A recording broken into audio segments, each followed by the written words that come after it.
Welcome to KT Confidential. This is episode 4. Still losing my voice. Today we're going to talk about why on earth people settle for shitty representation when selling their house. Shitty is not even the word. Well, I think it describes the vast majority of the properties we're looking at. So you've had a few instances lately that you want to talk about, but I'm fucking pissed. Like, I am flat out upset. Not even upset, like ape shit. Now, Ape shit upset. over what? Oh man, it really pains me because, you know, sometimes there's nothing you can do about something. You see something wrong and you just realize there's not much you can do about it. So this is my avenue for doing something about it. I'm searching for properties for clients last night, and I'm scrolling through listings that just look like dog shit. And then people are wondering, oh, why is my house on the market for so long? That's because you hired a piece of shit realtor. Oh, the best thing, actually, saying that, I think I told you last week, I got a call from a guy. He called our 1-800 number and asked to speak with one of our team members about selling his house. This was in the Guelph. Yeah. So I call him back and, thanks so much for calling. How can we help you? And he's like, yeah, I'd like help selling my house. I'm like, great, tell me all about it. He's like, well, it's been on the market for a month and I haven't sold. Can you tell me why? And I just thought it was the funniest conversation. Anyway, so I pull it up and it wasn't terrible, but I think it was overpriced and it wasn't staged at all. But just the fact that he would call, like, when you hire somebody, have you not done your due diligence? Have you not looked at their listings to know how they're going to represent you and sell your property? It's the wrong time to be looking for a second opinion. Yeah, a little bit late, I'd say. So obviously I couldn't say much because he's under contract with somebody else, but I found it quite amusing, but it's unfortunate. So here's the thing. I consider us to be very professional, very reputable, offer, one of the best services that you can find when it comes to buying or selling any real estate. The challenge is somebody's always willing to do it for less money, right? Just like anything else you can buy or do in life. You want to buy a pair of jeans, you can buy a $500 pair of jeans, you can buy a $32 pair of jeans at Costco. What's the difference? Well, they're still jeans, but obviously there's differences. There's difference in the material, the craftsmanship, whatever, maybe the brand, et cetera, et cetera.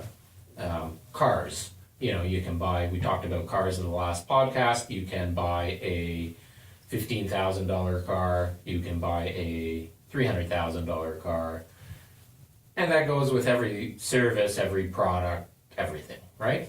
But when you're selling, your number one asset, like people have invested hundreds of thousands of dollars into their home, the down payment, the mortgage payments, the renovations, you are heavily invested, and then you go and hire somebody that not only are you going to pay them a good commission to sell it, but they just don't give a shit. Well, even if someone's paying less, let's say they're paying them 1%, which is really typically 3.5%. Even at that, that's a lot of money. You're still paying out a lot of money. And those people are definitely not doing anything to earn your business or to sell your home. So people think they're saving money, but in the end, it's costing them a fortune. A good example is some people think that you can just put a sign in the lawn and put it on the MLS and sell the house, which you can. The question is, how long will it take? How much will it sell for? And how much are you ending up with in your pocket? It drives me fucking nuts. Like, yes, you can put a sign in the lawn. We live in an area, in the GTA, you can put a sign in the lawn and your house will sell. No question about it, your house will sell. But just like what you said, how much is it going to sell for? How long is it going to take until it sells? And we've proven it, like in the last few years when you do put a sold sign or a for sale sign in the lawn, the house sells. Perfect. And what were you looking for in terms of? But you're taking a severe discount over what the home would have sold for if it was prepared properly, if it had good representation, people that know how to negotiate the best terms, the best condition, the best price, and that's the difference. Well, forget even that. I mean, that's obviously really important, but just getting people through the door. Making sure that among the dozens of homes online that you're competing against, that yours stands out and that people choose to see yours. I showed you a property this morning in Burlington. Yeah.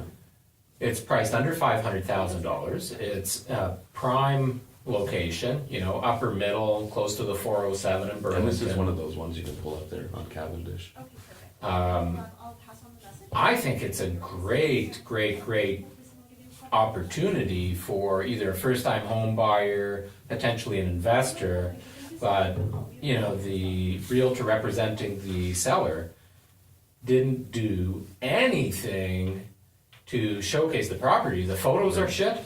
Well, and the funny There's thing with no this staging. one, it's a reputable agent. Well, quote unquote. Quote unquote, yes. Right? If you're watching the podcast. But this quote-unquote reputable agent probably offered his services at a discount rate in order to get the deal, get the business, get the listing, because Shame on them. agents want more listings, of course.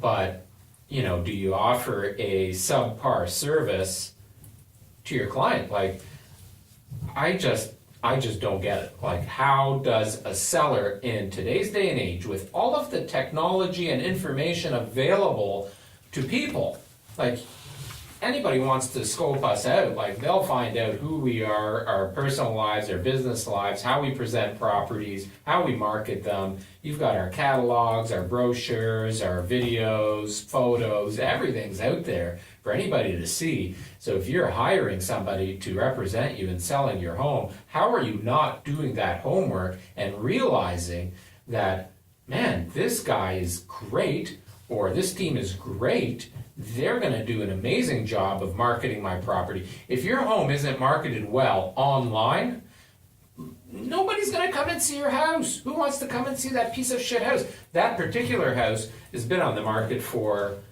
it's had 2 listings with the same agent, so they realized they weren't getting anywhere with the first listing. They took it down, relisted it, hoping that would get more traction or whatever. It's been on the market for 2 months. The photos look like shit. Well, it only has a dozen It photos. hasn't been prepared. Yeah, there it is there. $480,000. Like, look at that front photo as an example. Like, get a frickin' arborist in here. Get a landscaper. Make it look good. Like, couldn't you put some fucking patio furniture there, or at least a plant with some flowers? Look at this photo. This was taken with, like, a 1997 BlackBerry, or whenever the first phone that had a camera. Like, I just don't get it. And then the inside looked like, this is like, were you not standing even fucking straight when you took this photo?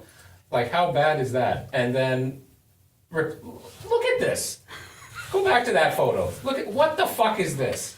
Like, is this a closet? Looks like a little niche. Furniture niche. I don't know what it is, but it's got wallpaper on there since the 1960s probably. Like, that's not even a fucking niche. That's like the corner of the entrance of the hallway. Well, they even cut up. They got another wall here in the front. Like, they Like, couldn't the even take a angle's proper not straight, photo. and this photo hasn't been edited in any way, shape, or form. Okay, it's only a $480,000 house, but even if the seller is paying the listing agent 1%, which I would never work for 1% because our costs are higher than that, but even, let's just say they hired them for 1%. You're still going to pay this son of a bitch $4,800 for 15-cent photos. The house has been on the market for 60 days. Like, couldn't you take some paint to that stonework and maybe freshen it up a little bit? Throw a fucking couch and some... Well, and to put things into like, perspective for people, the realtor probably could have hired a professional for between $100 and $200 to take nice photos. right. At How- the bare minimum. how hard would that have At been? the bare minimum. Bare minimum. Like, zero representation for the seller here. And let me tell you, so the house has been on the market for, whatever, 60 days-ish. They're going to get an offer well below asking price. If the realtor presents the home like this to try and sell the house, how motivated is that guy to battle for you as a seller to get you an extra $1,000, $2,000, $3,000, $10,000 in negotiation? This guy, I guarantee you, is just going to take the best offer he can get in front of him and convince the seller that that's the best offer because it's been on the market for 2 months and there's nothing else he can do. So the question is, why did he choose them? I don't know.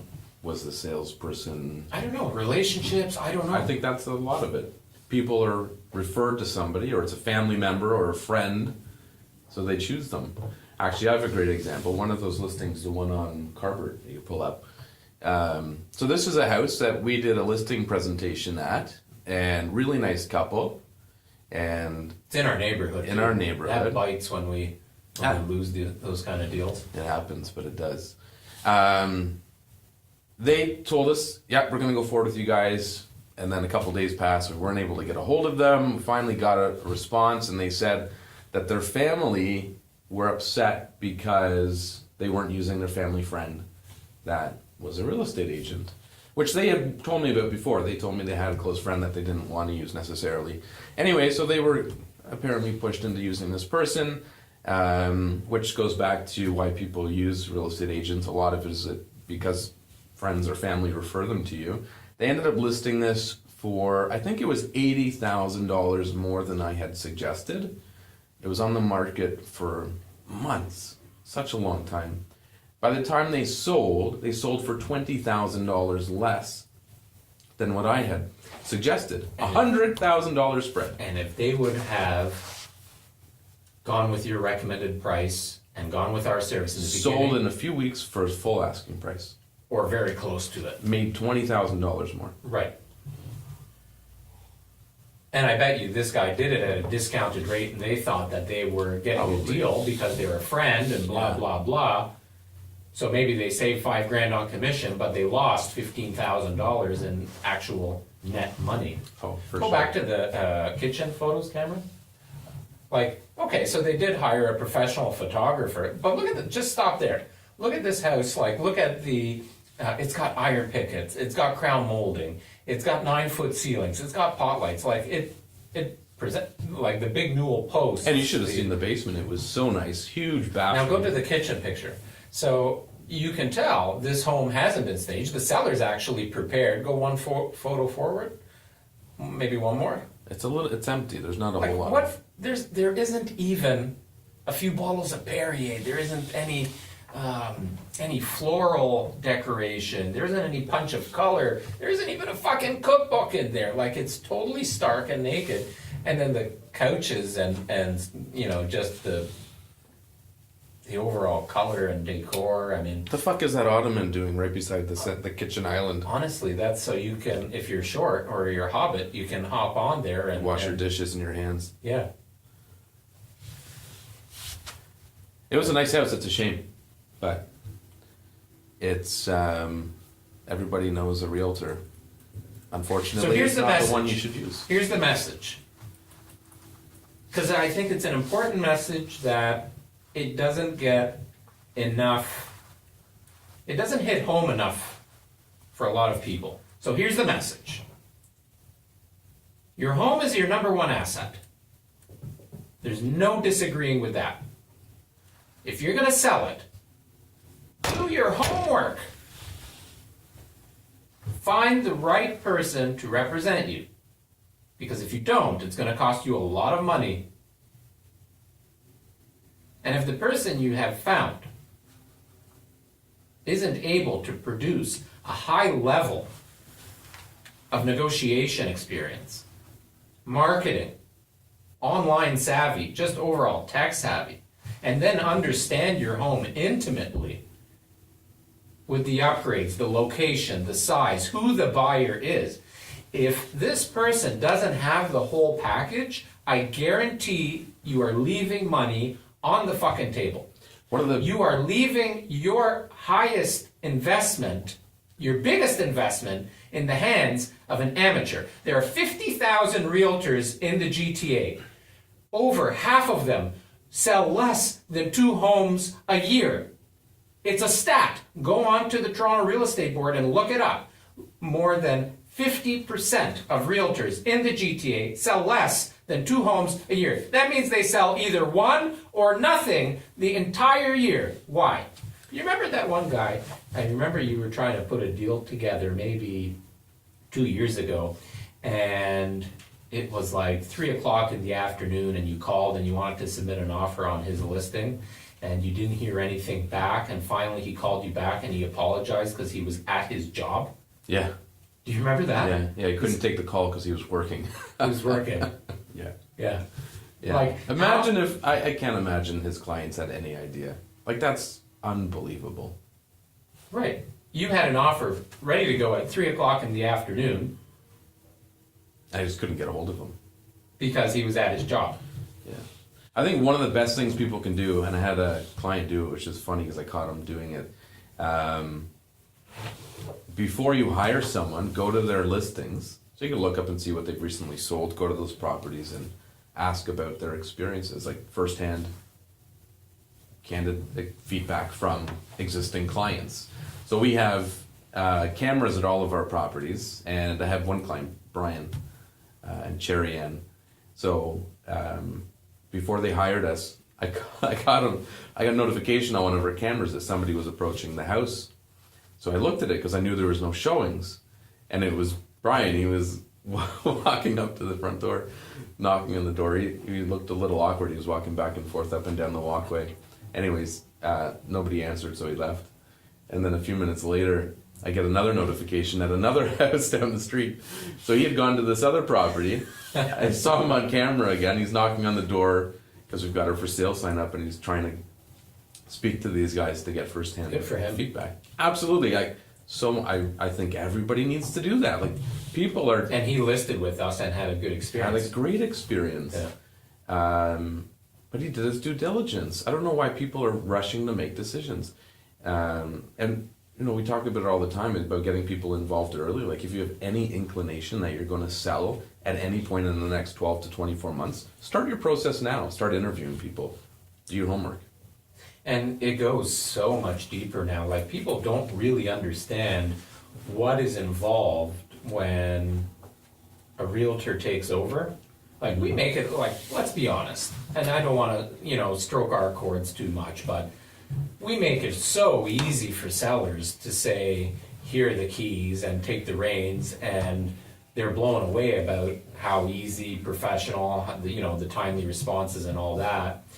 But it goes so much deeper. Like, if people truly understand, I'll call it algorithms of selling real estate, Selling, period. Selling, period, but having, presence on Instagram and knowing, where the buyers are coming from. Like, how many of our open houses and how many of our sellers over the last little while have come to us through some sort of social media, through our podcast, through our KT Quick Tips, things like that. Like, if you are not being proactive as a realtor in this day and age, you're not getting out enough to potential buyers, to potential sellers, and building that sphere, building that influence, building that network.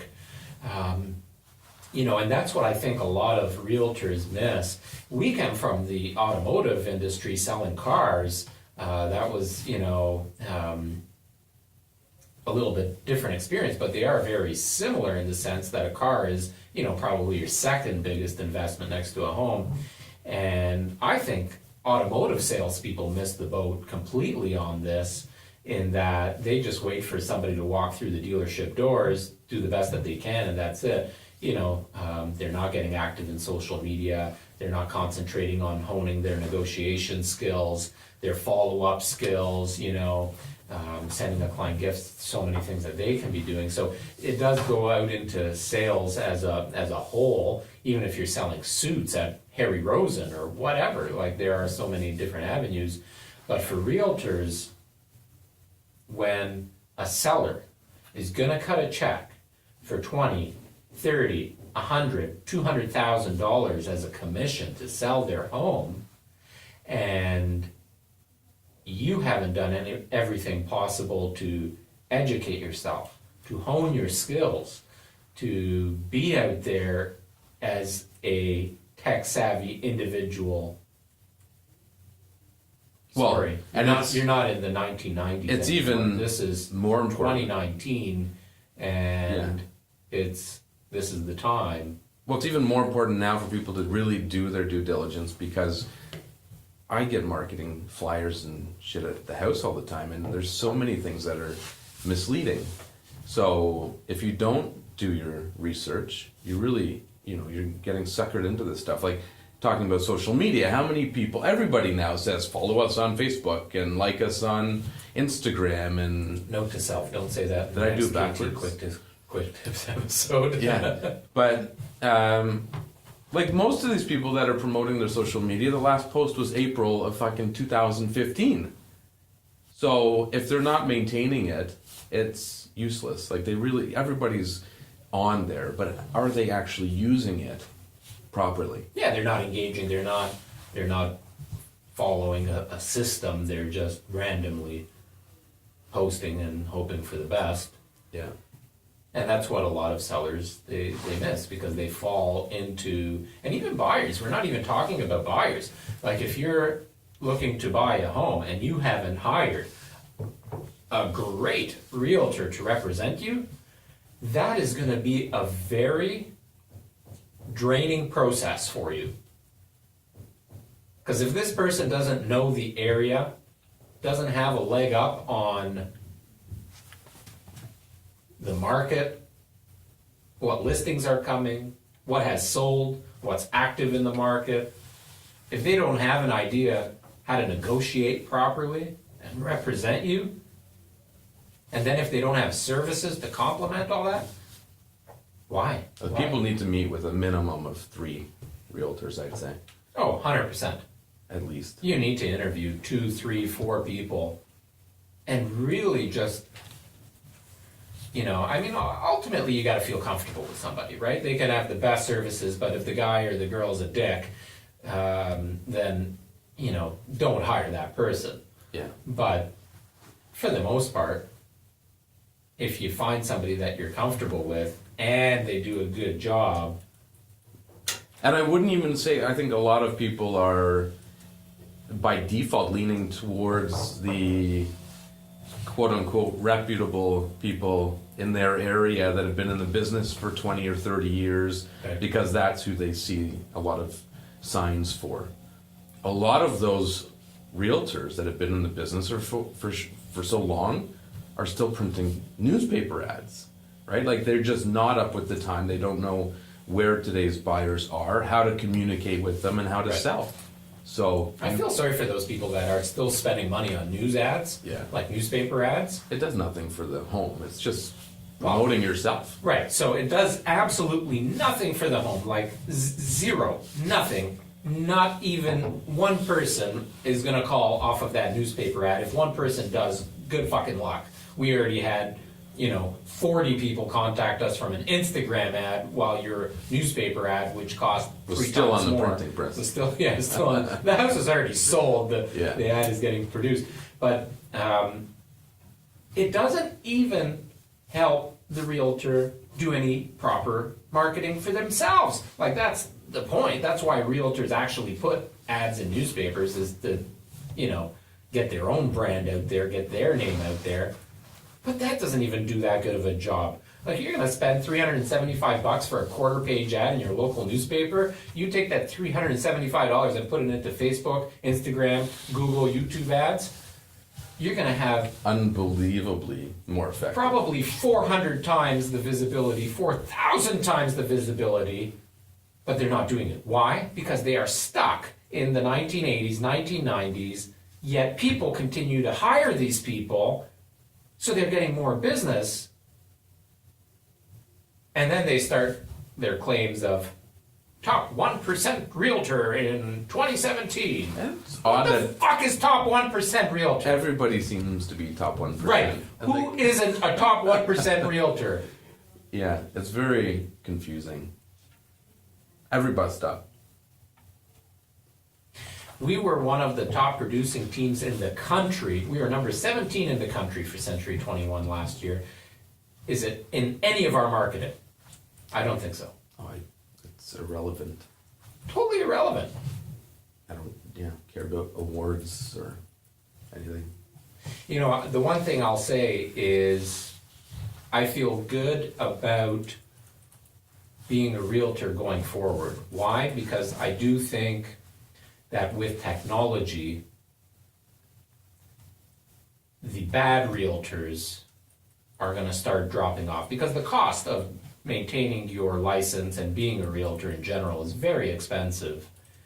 And it's going to be more complicated selling homes going forward. It's going to be easier in some sense because of technology, but it's going to be more complicated. So I do believe that good realtors that get it in this day and age are going to excel, and that's why we've seen our business grow. Well, and tremendously. that's why we're so public on social media and pushing all of this information and running the podcast and doing our quick tips, because we want more transparency. We want to educate people and know what they should expect and make sure they're doing their research and hiring people and getting proper service. I have no hesitation in telling anybody the real truth about what happens behind the scenes. That's the point of this podcast. There you go. You wanted to know why we're doing this podcast? We talked about that this morning a little bit. Yeah. This is why. There needs to be total transparency in everything that every realtor does right across the country.